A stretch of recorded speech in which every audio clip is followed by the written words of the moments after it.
Hello বন্ধুরা, আজ আপনাদের জন্য আমি একটা ধামাকাদার রেসিপি নিয়ে চলে এসেছি। তো দেখুন, আজকে আমি বাড়ির মধ্যেই চিলি চিকেন বানাচ্ছি। তো দেখুন, প্রথমে আমি আদা রসুনের পেস্ট দিয়ে দিয়েছি, তারপর দিয়ে দিয়েছি দুটো ডিম ফাটিয়ে দিয়ে দিয়েছি। এখানে এবার দিয়ে দিচ্ছি গোলমরিচের গুঁড়ো আর জিরের গুঁড়ো। তো এবার এখানে দিয়ে দিচ্ছি কিছুটা পরিমাণ কর্নফ্লাওয়ার আর ময়দা। তো দেখুন, এখানে আমি 1 থেকে 2 চামচ আমি চিলি সস দিয়ে দিয়েছি, আর এখানে আমি 1.5 চামচ দিয়ে দিয়েছি সয়া সস। দিয়ে খুব ভালো করে আমি একটা ব্যাটার বানিয়ে নেব। খুব ভালো করে মিক্স করে নিয়েছি।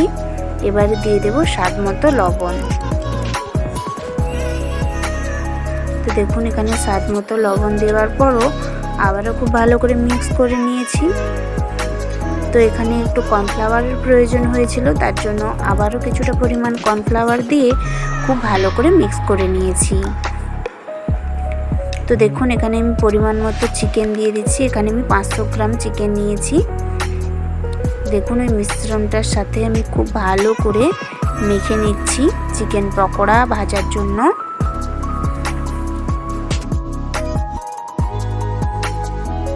আমি এখানে বোনলেস চিকেন নিইনি, এমনি যেমন মাংস হয় তেমনই নিয়েছি। আপনারা চাইলেও বোনলেস চিকেন নিয়ে নেবেন। তো দেখুন, এখানে আমি হালকা তেল গরম হয়ে যেতে চিকেনগুলো ভাজার জন্য তেলে ছেড়ে দিয়েছি। তো দেখুন, এই চিকেন পকোড়াগুলো বেশ কিছুক্ষণ ধরে ভেজে নিতে হবে। বেশ কিছু সময় ধরে চিকেন পকোড়াগুলো ভাজলে অনেকটা ক্রিস্পি আর খেতে খুব ভালো হয়। আপনারা এটা চিকেন পকোড়া হিসাবেও খেয়ে নিতে পারেন, কিন্তু এটা চিলি চিকেনের জন্য এই চিকেনটা ভাজা হয়েছে। তো দেখুন, লাল লাল করে বেশ ভেজে নিয়েছি, তুলে নিচ্ছি। তো দেখুন, সব চিকেন আমার প্রায় ভাজা হয়ে গেছে। তো এবার গরম তেলে আমি ক্যাপসিকামগুলোকে ভেজে নিচ্ছি। হালকা ফ্রাই করে নেব, বেশি ফ্রাই করব না।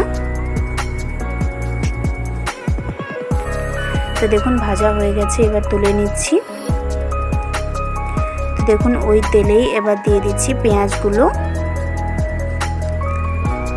তো পেঁয়াজগুলো আমি খুব ভালো করে ভেজে নেব। এখানে আমি কয়েকটা কাঁচা পাকা লঙ্কা দিয়ে দিলাম। তো দেখুন, খুব ভালো করে পেঁয়াজটা ভাজা হয়ে গেছে। এখানে আমি রসুনের পেস্ট দিয়ে দিয়েছি ওই পেঁয়াজের মধ্যেই। দিয়ে খুব ভালো করে আমি রসুন, পেঁয়াজ আর কাঁচা লঙ্কাটাকে ভেজে নেব।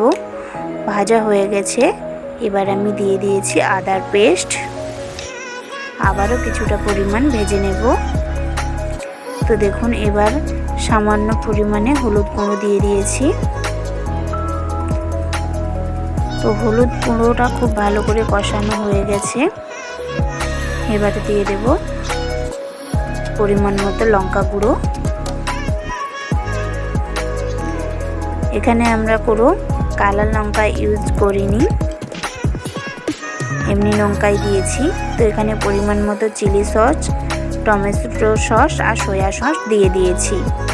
দিয়ে খুব ভালো করে মিক্স করে নিয়েছি। তো দেখুন, এর মধ্যেই কালারটা খুব সুন্দর এসেছে। তো এবার খুব ভালো করে কষানোর পর পরিমাণ মতো জল দিয়ে দিয়েছি।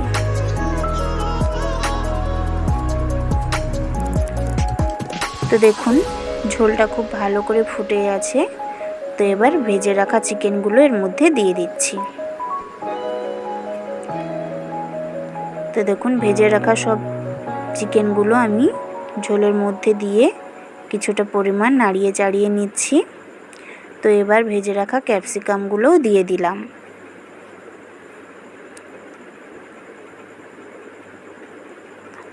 তো এবারে দিয়ে দিচ্ছি কর্নফ্লাওয়ার।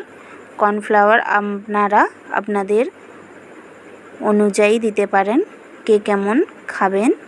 তো দেখুন, এটা আপনারা জলে গুলে দিতে পারেন। আমরা এমনি শুকনো শুকনো দিয়ে দিয়েছি, দিয়ে কিছুক্ষণ ফুটিয়ে নেওয়ার পর নামিয়ে নিয়েছি। তো দেখুন, কালারটা কত সুন্দর এসেছে, একদম রেস্টুরেন্টের মতো। রেসিপিটা কেমন লাগলো কমেন্ট বক্সে অবশ্যই জানাবেন, আর চ্যানেলটাকে অবশ্যই সাবস্ক্রাইব করে দেবেন।